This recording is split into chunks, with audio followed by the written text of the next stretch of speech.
क्या आपको पता है पिछले 8 सालों में 4 करोड़ ग्रामीण और अर्बन फैमिलीज में से 3 करोड़ फैमिली को पीएम आवास योजना के तहत पक्का घर बनाकर दिया गया है। अगर अब तक आपको घर नहीं मिला है या आप इसके बारे में पहली बार सुन रहे हैं तो यह सीरीज आपके लिए है। इसके लिए क्या करना है, अपना जो बेसिक डॉक्यूमेंट है पैन कार्ड और आधार कार्ड देकर ऑनलाइन या ऑफलाइन अप्लाई करना है और अप्लाई करने का सही तरीका क्या है हमने आगे बताया है। अगर आपका घर कच्चा बना हुआ है तो पैसा आपको मिलेगा ही, लेकिन अगर आपका घर पक्का बना हुआ है या पहले से बना हुआ है तो आपको इस योजना के तहत मिलने वाले पैसे कैसे मिलेंगे, यह भी हमने सीरीज के एक पार्ट में बताया है। यह योजना 2024 तक ही वैलिड है। इससे पहले कि इस योजना का लाभ मिलना बंद हो जाए, आप इस सीरीज को पूरा देख के अच्छे से समझ लें और आज ही अप्लाई कर दें। तो चलिए अपने सपनों का घर बनाते हैं।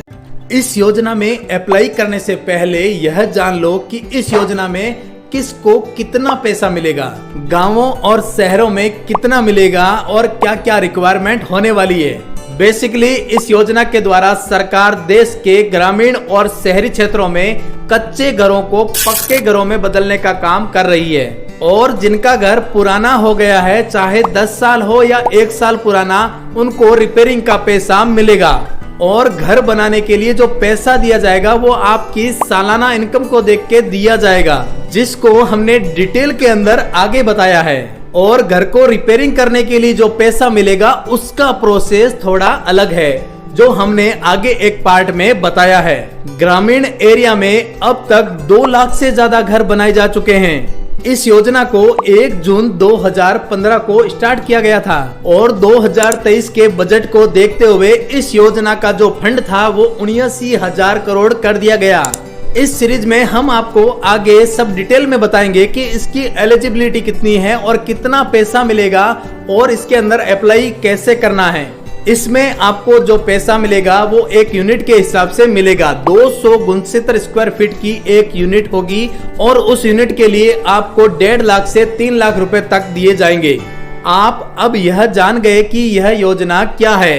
अब नेक्स्ट पार्ट में हम आपको बताएंगे कि इसके अंदर अप्लाई करने का सही तरीका क्या है। इस पार्ट में हम आपको बताने वाले हैं कि आप ऑनलाइन कैसे अप्लाई कर सकते हैं। ऑनलाइन अप्लाई करने के लिए सबसे पहले आपको ऑफिशियल वेबसाइट को ओपन कर लेना है। वेबसाइट ओपन हो जाने के बाद आपको डैशबोर्ड पर सिटीजन असाइनमेंट का ऑप्शन दिखाई देगा, वहां पर आपको क्लिक कर देना है। इसके बाद आपको अपना आधार नंबर डाल के ऑथेंटिकेशन करना होगा और सबमिट बटन पे क्लिक करना है। इसके बाद आपके सामने एक फॉर्म ओपन हो जाएगा, जिसको आपको सारी बेसिक जो डिटेल है वो इसके अंदर फिल कर देनी है। आपको अपना स्टेट सेलेक्ट कर लेना है। नीचे पारिवारिक मुखिया जो पूछ रहा है, इसके अंदर आपको जन आधार के अंदर जो आपका पारिवारिक मुखिया का नाम है वो यहाँ पर डाल देना है। इसके बाद आपको अपना जो परमानेंट एड्रेस है वो सारी डिटेल है इसके अंदर फिल कर देनी है स्टेप बाय स्टेप।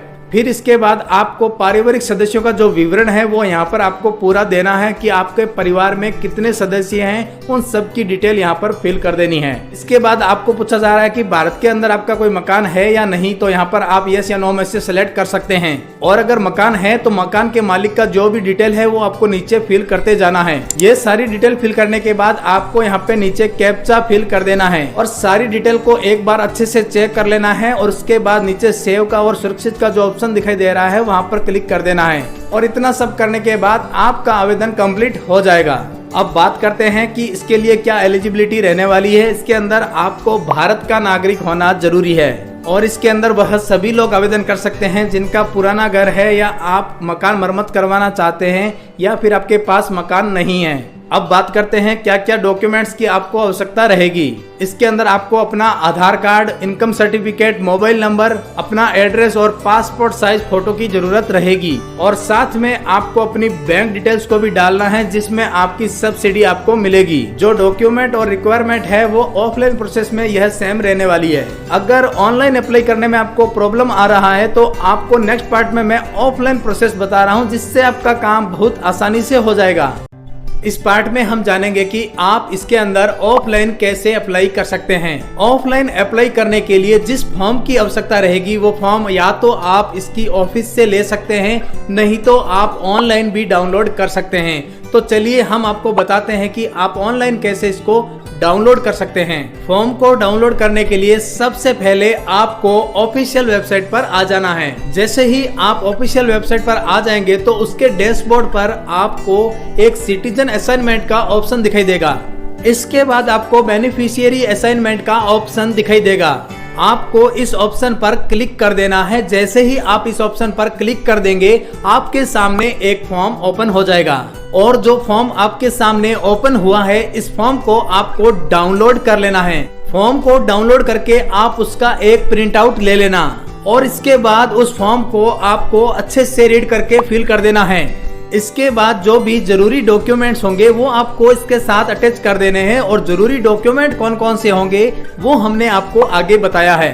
तो आपको ये सारे डॉक्यूमेंट कंप्लीट करके आपके पास जो PMAY ऑफिस है वहां जाकर उनको जमा कर देना है। लेकिन जो लोग पढ़े लिखे नहीं हैं वो फॉर्म को कैसे जमा कराएंगे, ये सवाल आपके दिमाग में जरूर आया होगा। तो इसके लिए आपको घबराने की जरूरत नहीं है, मैं आपको बताता हूं आपको क्या करना है। आपको या तो CSC सेंटर पर चले जाना है या कोई आपके नजदीक में ई-मित्र है वहां चले जाना है, जिससे आपका फॉर्म फिल भी हो जाएगा और वो आपको डायरेक्शन भी कर देंगे कि आपको कहां पे जमा करना है, जिससे आपका सारा काम आसानी से हो जाएगा। अब मैं आपको पहले जरूरी डॉक्यूमेंट्स बता देता हूं जो साथ में आपको लगाने हैं। सबसे पहला डॉक्यूमेंट है आपको एक सक्षम अधिकारी से NOC लेनी पड़ेगी और इसके साथ आपको एक शपथ पत्र भी लगाना होगा जिसके अंदर कहा गया है कि भारत के अंदर आपका कोई भी घर नहीं है।